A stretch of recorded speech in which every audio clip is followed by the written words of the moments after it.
Hello, my name is McKee. I'm the Executive Director here at the Masonic Library Museum of Pennsylvania, and I want to welcome you to our presentation of the history of the Liberty Tree. During this presentation, I will be reading a song because I cannot sing, and I want to spare you all my singing voice, and that will be from Paine, and it really captures the essence of the Liberty Tree, so I want to make sure that we include that in the presentation. So let's get started. First Liberty Tree. So here's a photo. So on August 14th, 1765, a crowd gathered in Boston on a large elm tree at the corner of Essex Street and Orange Street to protest the hated Stamp Act. As the rebellion grew in its strength and size, it became an important focal point to provide a place of public outcry at the mistreatment by the provisional government. And this is pretty significant. Welcoming people in the room. Welcome. This is pretty significant when you think of, in our country where we use so much symbolism. You can imagine how important this original tree was. It was near the Boston Commons. It was a rally point for rules imposed by the Crown. And for those of you who enjoy history and the debate about taxes, you want to find out exactly what they're debating about. It's pretty interesting, given our, how the country has grown. Again, this was a very distinct move to show defiance against England. Okay, so this is the tree, and hanging from it were straw stuffed effigies labeled A.O. for Andrew Oliver, the colonist chosen by King George III to impose the Stamp Act. Beside it hung a British cavalry jack boot, its sole painted green. The second effigy was represented by two British ministers who were considered responsible for the Stamp Act. Earl of Bute, spelled B-U-T-E, and the boot was pun. This boot effigy was pun for his name being Bute. And the Lord George Greenville, and the green, of course, Hill being a pun for Greenville, his name. Peering up from inside the boot was a small devil figure holding a copy of the Stamp Act, bearing the sign that read, "What greater joy did ever New England see than the Stamp Act." Sorry, jumped ahead real quick there for a minute. One of the greatest things about being here in the Library and Museum in Philadelphia and keeping our archives, being the guardian of some of our archives, we have interesting things like the document I'm about to show you. I have this on display because I'll show you the full document, but I don't want to lose the significance. So the tree itself was cut down by the British. It was destroyed.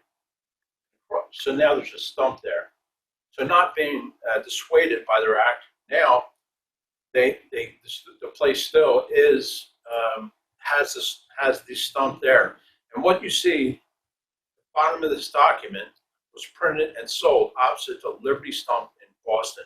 I'm going to show you the next. This is a Masonic document. You can see right here at Walmart Broad Street. I'm going to show you the full document in the next slide. So this is the full document. This is the Masonic Lodge membership certificate by Union Lodge, Danbury, Connecticut, to Eli Hoyt, dated February 7th, 1782. The paper printed and engraved by Paul Revere's shop in Boston, with blanks sold to lodges throughout New England. This piece is exhibited right here. Again, I'm so proud of this place. I've mentioned it a number of times. Right here at Walmart Broad. So we'll go on to here's the Liberty Tree in its original location at the corner of Essex and Orange Streets. Liberty Tree now in 1977 was at that corner, and there's a phrase that we got from our dear brother McKee de Lafayette, who works at a Mason. He said, "The world should never forget the spot where once stood the Liberty Tree, so famous in your annals." 1824, there's a small park at that intersection right now. So think of the significance of this, of Lafayette. We here, in addition to our collection of documents like these, we have letters from Lafayette letters written by Washington. And it's an incredible piece of our history. Okay, just another photo of the location. If you're this will actually open up, as you can see, back in December of 2018. Now there were liberty trees in the colonies, so I'll share them with you. The other liberty trees in the colonies were towns in New England, and beyond their own liberty trees were Providence and Newport, Rhode Island, Norwich, Connecticut, Annapolis, Maryland, and Charleston, South Carolina. Now, at the beginning of the presentation, I told the crowd, so I'll let you guys know, I promised that I would not sing, because I have a horrible singing voice, and I think you would run out of here screaming, and so I will read to you Thomas Paine's song about the Liberty Tree. Now, this is the first and the last stanza, because I don't want you to fall asleep on me. So I'm going to read it for the benefit of everyone. Thomas Paine's song, printed in Pennsylvania Evening Post, September 6, 1775. In a chariot of light from the regions of day, the goddess of liberty came. 10,000 celestials directed the way, and hither conducted the Dane. A fair budding branch from the gardens above, where millions agree. She brought in her hand as a pledge for her love, and the plant she named Liberty Tree. But hear, O ye swains, 'tis the tale most profane, how all the tyrannical powers, kings, commons, and lords, are uniting the main to cut down its guardian of ours, from the east to the west bow, the trumpets of arms. Throughout the land, let the sound of it flee. Let the far and the near all unite with cheer in defiance of our liberty tree. How powerful that symbolism was and is.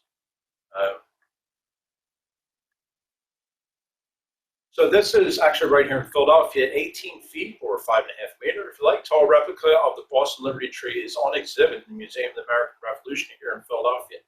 A piece of the tree of the Annapolis tree is embedded in the replica. And one thing, one thing that any museum, or any historical venue or place wants to do is our mission is preserve history for the future.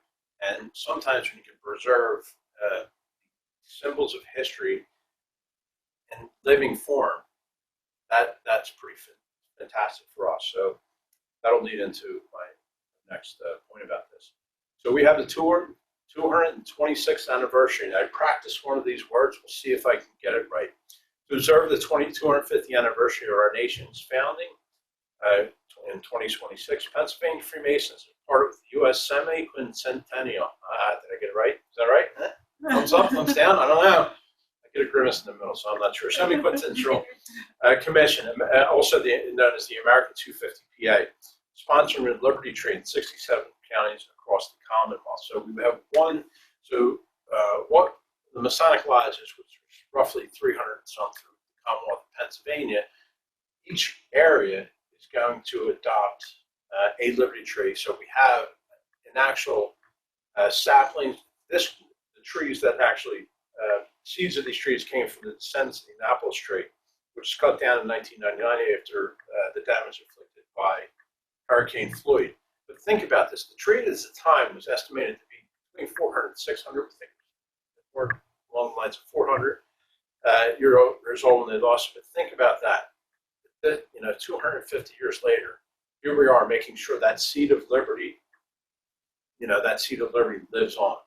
lives on for our current nation, for our current challenges. They had challenges then, we have challenges now. But that thought of that tree and it surviving to this day and age is pretty amazing. And as a Mason in the city of Philadelphia, I'm especially happy about that because the counties we have one tree per county. That means all the lodges in Philadelphia get together and pay for one tree, where somebody maybe in like Sullivan County, they may have a bigger burden because they only have one person. I'm sure we'll support each other. And also for those in your room and for those of you out joining us online, I would like right now to acknowledge Brother Lee Martin, Elijah is here in the room with me, who prepared the information on the Liberty Tree. As you can imagine, if you look up the Liberty Tree, it's a very simple story. It's a symbol of independence, it's a large tree, there's a gathering place. But the stories that emanate from that tree are countless. So we wanted to share some of the ones that are the most, the most important. The effigies, being hung from those trees.